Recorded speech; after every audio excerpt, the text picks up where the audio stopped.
Alors que les États-Unis multiplient les saisies de pétroliers vénézuéliens et imposent un blocus naval sans précédent dans les Caraïbes, le Venezuela riposte en consolidant son alliance pétrolière avec la Chine, utilisant massivement le yuan pour contourner la domination du dollar. Une bataille énergétique et monétaire qui redessine les cartes de l'influence mondiale. Le 10 décembre 2025, Donald Trump annonce fièrement la saisie du pétrolier Skipper au large des côtes vénézuéliennes. 10 jours plus tard, un second navire, le Centuries, est intercepté.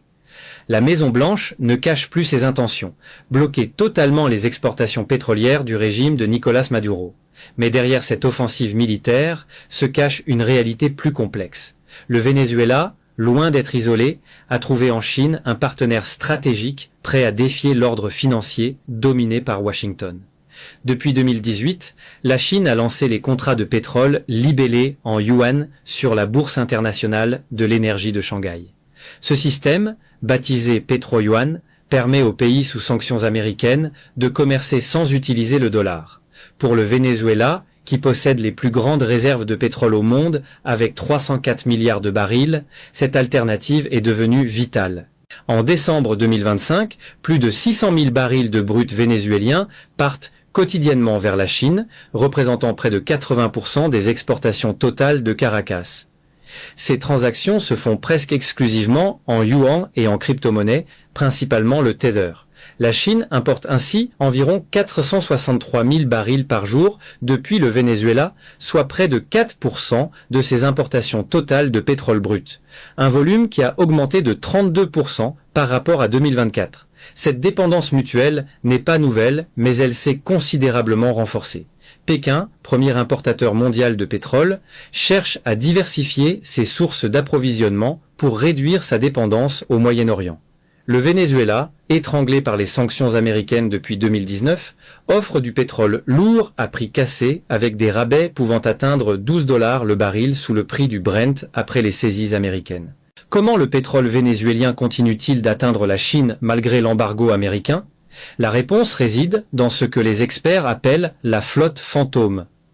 Plus de 100 pétroliers, souvent vieillissants, opèrent dans une zone grise légale. Ces navires changent régulièrement de pavillon, éteignent leurs transpondeurs de localisation GPS et déclarent de fausses routes pour échapper à la surveillance. Le Skipper, saisi le 10 décembre, faisait partie de cette flotte. Selon les données de tracking maritime, il avait chargé plus de 1,8 million de barils au terminal vénézuélien de José. Le navire, sanctionné par le Trésor américain depuis 2022 pour ses liens présumés avec les gardiens de la révolution iranienne et le Hezbollah, illustre la complexité des réseaux qui permettent au Venezuela de maintenir ses exportations. Mais les États-Unis intensifièrent leur pression. Le 17 décembre, Donald Trump ordonne un blocus total et complet des pétroliers sanctionnés entrant ou sortant du Venezuela. Un dispositif militaire impressionnant a été déployé. Plus de 15 000 soldats américains et une douzaine de navires de guerre patrouillent dans les Caraïbes. Depuis septembre 2025, Washington a mené 28 frappes contre des embarcations suspectées de transport de drogue, faisant au moins 104 morts selon les sources officielles. L'utilisation du yuan ne se limite pas à une simple transaction commerciale. Elle représente un défi direct à l'hégémonie du dollar dans le commerce énergétique mondial. Depuis les accords de 1974 entre les États-Unis et l'Arabie saoudite, le pétrole se vend majoritairement en dollars, un système baptisé pétrodollar. Cette domination a permis à Washington d'exercer une influence financière considérable, notamment par le biais de sanctions économiques. Le Venezuela, l'Iran et la Russie, 3 pays lourdement sanctionnés par Washington, sont devenus les pionniers du pétro-yuan. Pour eux, abandonner le dollar n'est pas un choix idéologique, mais une nécessité de survie économique.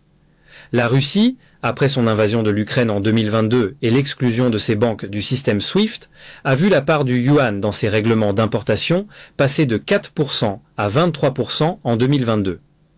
Pour la Chine, le pétro-yuan s'inscrit dans une stratégie plus large d'internationalisation du renminbi. Pékin souhaite éroder progressivement la suprématie du dollar sans pour autant le remplacer totalement à court terme. L'objectif est de créer un système multipolaire où plusieurs devises coexistent dans le commerce international. Les pays BRICS, qui incluent le Brésil, la Russie, l'Inde, la Chine et l'Afrique du Sud discutent régulièrement de mécanismes pour réduire leur dépendance au dollar.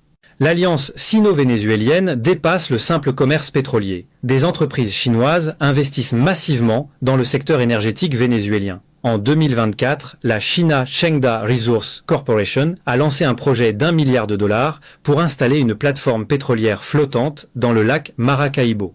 Opérationnelle depuis septembre 2025, cette installation vise à augmenter la production de 12 000 à 60 000 barils par jour d'ici fin 2026. En mai 2024, cette société privée chinoise a signé un contrat de partage de production sur 20 ans avec PDVSA, la compagnie pétrolière d'État vénézuélienne, une première pour une entreprise privée chinoise au Venezuela, pays membre de l'OPEP. Le projet concerne les champs pétroliers Lago Cinco et Lagunitas Lago dans l'ouest du pays. D'autres entreprises chinoises ont également obtenu des contrats. Anhui Erwan Petroleum Group et Kerui Petroleum se sont vus attribuer des projets dans la ceinture de l'Orénoque qui contient environ 29 milliards de barils de pétrole extra lourd largement inexploités.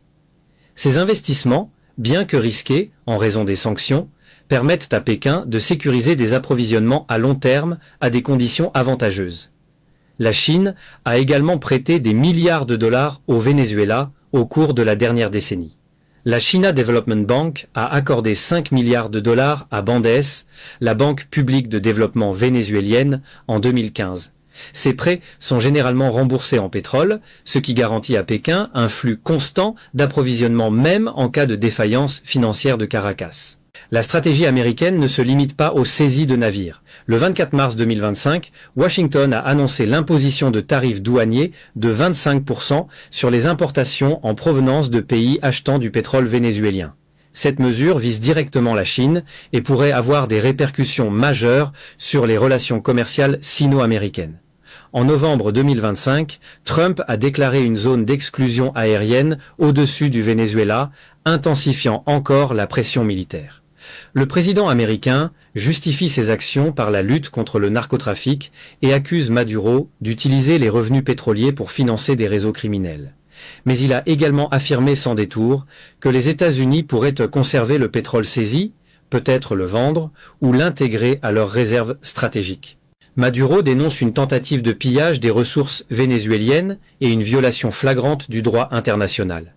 Le 24 décembre 2025, le Conseil de sécurité de l'ONU s'est réuni en session d'urgence à la demande de Caracas pour condamner ces actes de piraterie internationale. Mais sans le soutien des membres permanents comme les États-Unis, aucune résolution contraignante ne pourra voir le jour. Le blocus américain commence à produire des effets tangibles. Des pétroliers transportant du brut vénézuélien s'accumulent en haute mer, ne sachant plus où accoster sans risquer la saisie. Au 24 décembre, plus de 20 millions de barils étaient stockés dans des navires au large, le niveau le plus élevé depuis 3 ans. Certaines raffineries chinoises hésitent désormais à acheter du pétrole vénézuélien par crainte des sanctions secondaires américaines. Un cadre d'une entreprise commerciale chinoise a déclaré à Reuters que sa société s'abstiendrait d'acheter du brut vénézuélien en raison de l'incertitude créée par les menaces de Trump. Les prix du Méré, le principal grade de pétrole vénézuélien, ont chuté avec des rabais records pour tenter d'attirer les acheteurs prêts à prendre le risque. Pour remplacer les approvisionnements vénézuéliens, les raffineries chinoises se tournent vers des alternatives. Le pétrole canadien Access Western Blend est un substitut adéquat, mais coûte au moins 10 $ de plus par baril. Les grades iraniens, également sous sanctions, sont légèrement moins chers, mais manquent de la décote attractive du Méré. L'Union européenne, de son côté, a drastiquement réduit ses achats. Le représentant commercial de l'UE au Venezuela estime que les importations européennes de pétrole vénézuélien chuteront de 75% en 2025, passant de 1 535 milliards d'euros en 2024 à seulement 383 millions d'euros. Malgré ces pressions, le Venezuela maintient sa production pétrolière. En décembre 2025, la vice-présidente Delcy Rodriguez a annoncé que le pays avait atteint l'objectif de 1,2 million de barils par jour, un niveau jamais atteint depuis plusieurs années. Ce chiffre, bien qu'invérifiable de manière indépendante, suggère que Caracas parvient à maintenir une production minimale malgré le sous-investissement chronique et les sanctions. PDVSA a informé que ces navires continuent de naviguer avec plein d'assurance, soutien technique et garantie opérationnelle.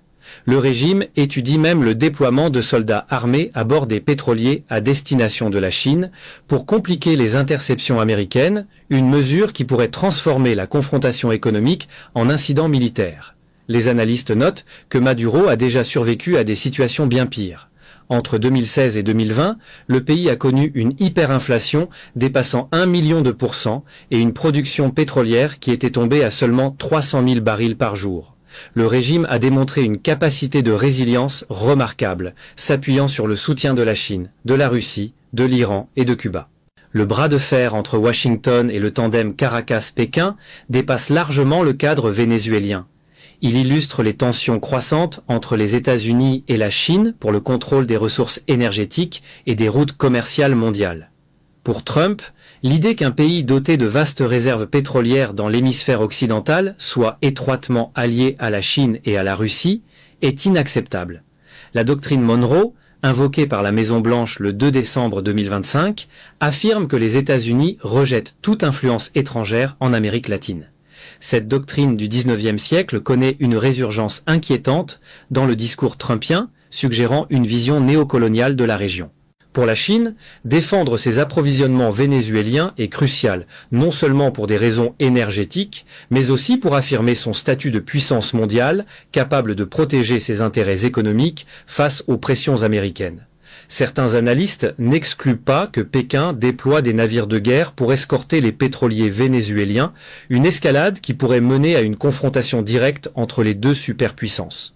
L'utilisation du yuan dans le commerce pétrolier vénézuélien s'inscrit dans une tendance plus large de dédollarisation. Les réserves mondiales en dollars américains représentent toujours environ 60% du total, mais cette part diminue progressivement. Les pays émergents diversifient leurs réserves de change, intégrant davantage d'euros, de yens et désormais de yuan.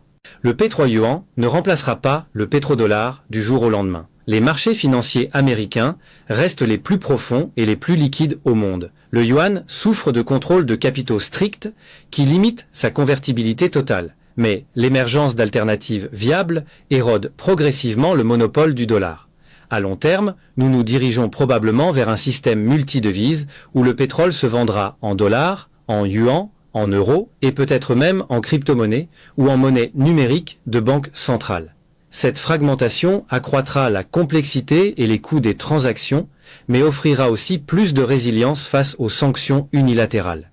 Le bras de fer entre les États-Unis et le Venezuela, avec la Chine en arrière-plan, représente bien plus qu'un conflit régional. C'est un laboratoire des tensions géopolitiques du XXIe siècle, la remise en question de l'hégémonie du dollar, la sécurisation des approvisionnements énergétiques et l'émergence d'un ordre mondial multipolaire. Le Venezuela, malgré son isolation apparente, dispose d'un levier considérable grâce à ses immenses réserves de pétrole et au soutien de la Chine. Le yuan, longtemps considéré comme une monnaie régionale, s'impose progressivement comme une alternative crédible au dollar dans certains segments du commerce international. Alors que les pétroliers continuent de naviguer dans les eaux troubles des Caraïbes, une certitude s'impose. La bataille pour le pétrole vénézuélien est aussi une bataille pour l'avenir de l'ordre monétaire mondial. Et dans cette partie d'échecs géopolitiques, chaque mouvement compte. Si cette analyse vous a intéressé, n'oubliez pas de liker la vidéo, de vous abonner et de partager cette information avec vos proches. Votre soutien nous permet de continuer à décrypter l'actualité géopolitique. À très bientôt pour une nouvelle analyse.